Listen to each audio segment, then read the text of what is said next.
Bom dia, meu nome é Leonardo Lopes e hoje vamos continuar os nossos comentários sobre a nova série do Alien, que é o Alien Earth.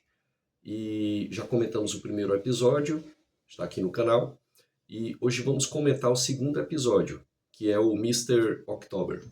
Então, por que Mr. October? Sim, algo que seria traduzido como Senhor Outubro. Quem ganha e perde no reencontro da Wendy com o Hermit, que é o irmão dela. E como um único alien transforma um prédio inteiro em um labirinto mortal. Bora decifrar o episódio 2. Então, eu separei por alguns blocos aqui.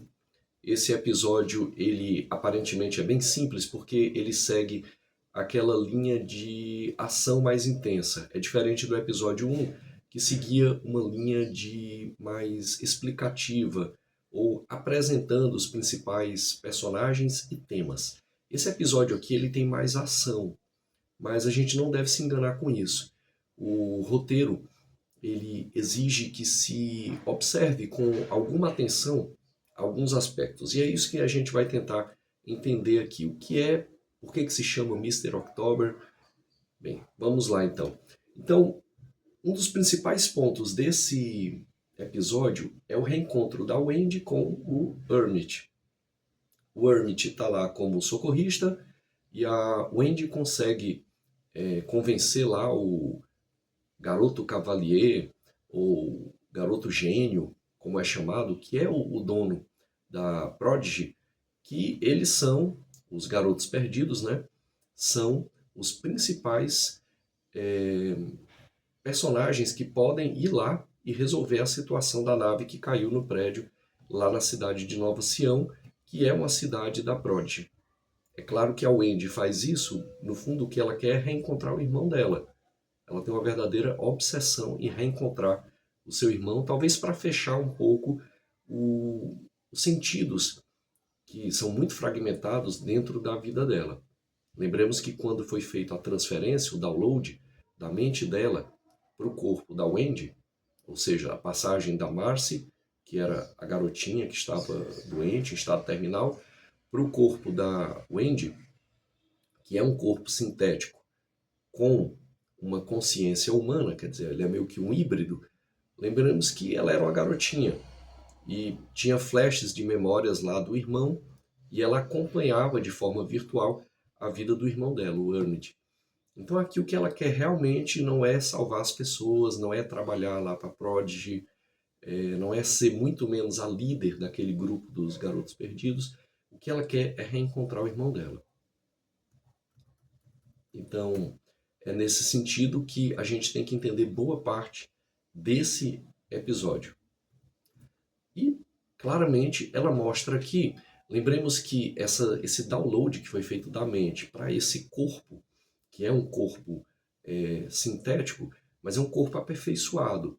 Ele fala em algum momento lá que o cérebro é muito mais expansivo, o próprio fato de vir de uma criança que tem uma imaginação muito maior faz com que haja uma possibilidade de desenvolvimento desse cérebro do lado cognitivo. Então a Wendy, ela é muito inteligente, ela é muito astuta. E ela consegue enganar ali o Cavalier, menino gênio, como chama às vezes, o dono da Prodigy, de que eles, os garotos perdidos, são os principais que podem ir lá e resolver o problema da nave que caiu, que é da outra empresa, acho que é Yutami, se bem recordo aqui, que caiu lá na cidade de Nova Sião. Ela quer, na verdade, resgatar o irmão dela, reencontrar o irmão dela, e ela então manipula um pouco o ego altamente inflado, hiperinflado, quase estourado do menino gênio lá. Então, um outro ponto, para além desse reencontro do Hermit com a Wendy, um outro ponto, um segundo ponto, é o alien solto no prédio. E aqui há várias referências de filmes antigos. Você tem a mesma mecânica de pavô, que são corredores no prédio, no caso. Porta corta-fogo, escada, elevadores, geradores. Isso tem uma semelhança muito grande com aquele clima sombrio, claustrofóbico, que aparecia nos filmes anteriores, principalmente no filme de 79, nos corredores, por exemplo. Os corredores do prédio, muitas vezes eles têm a mesma estética dos corredores lá da Nostromo, que era a nave de 79. Então tem esses pontos de contato. Há uma dimensão de suspense crescente, em que vai acontecendo com ruídos, sombras, respirações metálicas, pingos, e tudo isso lembra também, principalmente, não somente, né, mas principalmente o filme de 79, que é o filme original. O próprio som os sons que ocorrem no prédio também, né, os alarmes, as lâmpadas, os passos dos personagens, ou uma parte mais elétrica, os pulsos, os drones. Isso vai apertando, criando um suspense, criando uma atmosfera de medo num tempo que não é somente o tempo cronológico, mas é o tempo que está sendo vivido ali, que é um tempo subjetivo. Ou seja, um minuto ali, dentro do prédio, nesse episódio 2, pode parecer muito mais, porque você está sobre essas sensações de medo, do aparecimento imediato do alien ou de outros xenomorfos. Lembremos que o episódio abusa muito dos corredores estreitos. Isso é uma referência muito clara lá ao filme de 79, onde você também tinha os corredores estreitos da Nostromos, que meio que bloqueavam a fuga. Você, em fuga, aquelas famosas cenas de fuga dos filmes clássicos, originais, ali dos anos 70 e 80, aonde você tem os corredores e vai ultrapassando os corredores. Aqui também, só que agora não mais numa nave, mas num prédio. Elevadores e escadas, e aquela decisão, né? Aquele contraponto. Eu subi rápido, mas ao mesmo tempo não pode ser tão rápido porque você tem barulhos. E aí você tem medo que seja como eles chamam lá, o monstro. Eles não sabem o que é, né? O xenomorfo, o alien. Então, existe esse contraponto. Eles não sobem rápido no prédio, porque ao mesmo tempo tem barulhos com os quais eles ficam temerosos. Ao mesmo tempo, descer no escuro é sempre atentar não mais para o ruído, como quando sobe, mas descer é justamente atentar também para o silêncio, porque tanto o ruído pode esconder monstros, como o silêncio também. Então tem essa relação, onde o ruído, o som, o barulho, ele equivale ao silêncio em termos de suspense e medo.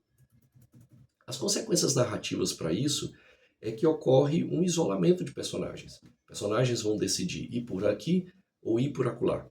Ir por um ambiente que está mais pegando fogo por conta da queda da nave, ou por um ambiente que está mais silencioso, mas sempre com muito temor, sempre com muito medo, e esse medo vai passando para a gente e a gente vai criando um tempo subjetivo em torno disso. Ao mesmo tempo, a figura do alien vai crescendo no episódio.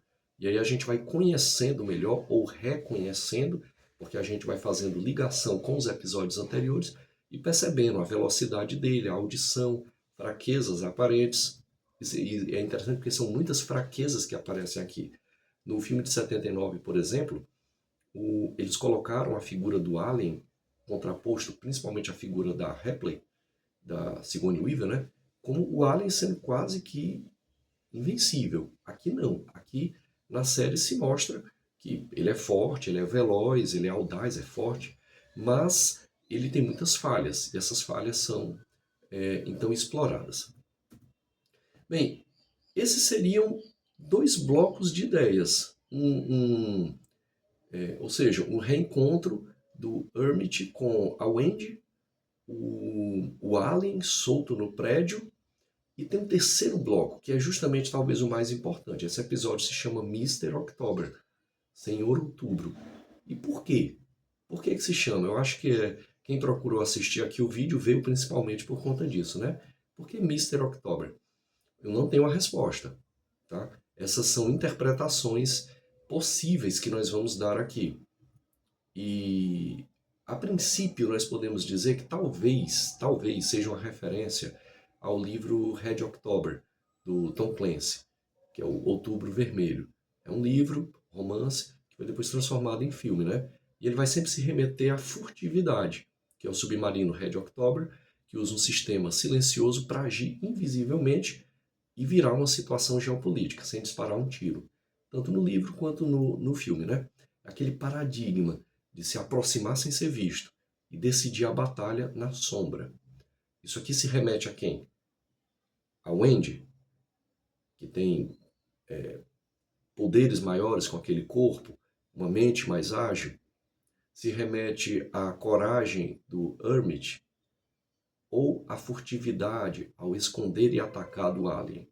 Essas são questões que se colocam. Mas essa é somente uma possibilidade que muito provavelmente não é a mais certeira, ou se é somente em tom de uma referência mais vaga.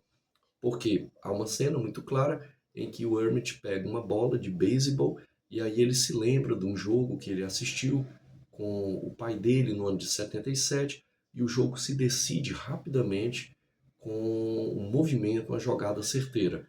Então essa é a referência maior para o Senhor Outubro, porque Mr. October é o apelido do ídolo Reg Jackson, famoso por transformar sob pressão e decidir jogos de beisebol, principalmente no mês de outubro, que é o mês dos playoffs, das World Series lá nos Estados Unidos. Então, principalmente no mês de outubro, ficou conhecido, né, o Reg Jackson como aquele cara que vinha para decidir. Seria talvez aqui como grandes jogadores de futebol que a gente tem no Brasil. Então, é sempre aquele paradigma, aparecer no momento crítico e mudar o resultado. Mas quem é que faz isso? Será que é o Alien? Será que é o Hermit? Será que é a Wendy que vem para encontrar principalmente o Hermit, o irmão dela? Né? Essa é a questão. Então, dentro desse plano de furtividade do Red October, do livro, o xenomorfo, o Alien, ele age como uma espécie de submarino invisível. Ele se camufla e embosca as suas vítimas. O episódio também traz armadilhas e emboscadas à moda Alien. Por exemplo, a famosa estátua que ganha vida. Parece uma estátua antes do ataque lá ao pessoal que estava festejando. E a estátua ganha vida. Na verdade, era o Alien camuflado. Isso é uma referência também aos filmes antigos. Então, personagens humanos são forçados a agir no instante decisivo. Por exemplo, e aqui a gente vem o tema do Reg Jackson, jogador de beisebol, surgindo aqui como uma metáfora para as ações dos personagens. Por exemplo, a Wendy, quando corre para salvar o Joey Hermit, né, em meio ao caos. Ou o Cyborg, lá da outra companhia, que é o Morrow, que mais à frente a gente vai ver que é um personagem extremamente misterioso. Ele surge como um agente que tenta virar o jogo e consegue capturar a criatura, o xenomorfo, o Alien. Então, em suma, o episódio ele costura os dois sentidos. O predador furtivo, a lá Red October, livro e filme, que desestabiliza tudo. Essa é uma ideia central. O episódio inteiro vai então tratar de timing, do tempo certo, que é o momento certo de falar ou omitir. Lembra aqui, por exemplo, quando a Wendy se revela como irmã do Hermit. Tem um tempo, tem uma distância entre os dois, tem olhares. Quem quebra primeiro o silêncio? Ou seja, tudo isso se remete ao Mr. October. Primeiramente nessa figura do Reg Jackson, esse jogador de beisebol, mas depois ali. É como se fosse um jogo em que tem que ser decidido rapidamente. Na forma como se expressa, na forma como olha, na forma como ela revela, na forma como ele busca frases dela para comprovar que ela é irmã dele. Então, de uma forma geral, a gente pode dizer que o Alien no prédio, indo ainda aqui para alguns pontos, voltando aqui à questão do Alien, a arquitetura vira personagem. O prédio limita, esconde e engana, a partir dos movimentos dele, a partir da forma como ele ataca, a partir da forma como ele desestabiliza e gera caos e terror em vários grupos, tanto no grupo dos garotos perdidos, quanto no próprio Morrow, que é o ciborgue que está caçando ele, quanto também em socorristas, aquele pessoal que estava fazendo a festa lá no prédio. E isso vai manter o Alien mais assustador do que visível, quer dizer, ele é uma presença que a gente, quando está assistindo, se pergunta quando ele vai aparecer. O Mr. October, voltando um pouco, é o título da série. Outubro é o mês das máscaras. Este episódio trata exatamente disso. Quem revela o quê? E quando o Mr. October pode ser uma pessoa, um codinome, ou a ideia de agir no instante certo. Para você, quem encarnou o Mr. October no episódio? Será que foi a Wendy, que aparece para decidir, para salvar o Hermit?